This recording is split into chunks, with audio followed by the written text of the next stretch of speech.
সূরা আসরে তাফসীর পড়লেন। সূরা আসরে দুটো জিনিস উল্লেখ করা হয়েছে, একটা পজিটিভ একটা নেগেটিভ।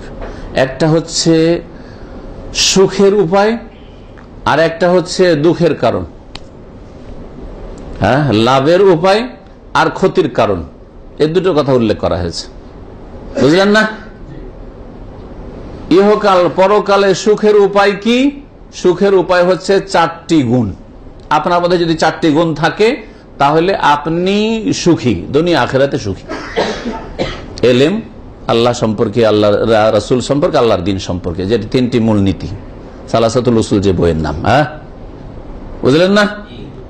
এলম যদি থাকে, আমল যদি থাকে, আর এইদিকে যদি যেটা আপনি শিখেছেন সেই দিকে যদি মানুষকে দাওয়াত দেন, রাখেন, শিখান, তালিম দেন, প্রচার করেন, আর ধৈর্য যদি ধরতে পারেন, এই পথের উপর অটল যদি থাকতে পারেন। জি হ্যাঁ, তো এই 4টি বৈশিষ্ট্য হচ্ছে কি? সুখের উপায়, আসবাবুস সাআদা, ভাগ্যবান হওয়ার মাধ্যম। আপনি কি করে ভাগ্যবান হবেন? যদি আপনাকে জিজ্ঞেস করি আপনি কি করে ভাগ্যবান হবেন? ইলমের মাধ্যমে, আমলের মাধ্যমে, দাওয়াতের মাধ্যমে, ধৈর্য ধারণের মাধ্যমে। সহজ কথায় সূরা আসর, তাই না? আপনি যদি দুনিয়া আখিরাতে নিজের সৌভাগ্য চান তো এই 4টি গুণ নিজের মধ্যে তৈরি করুন।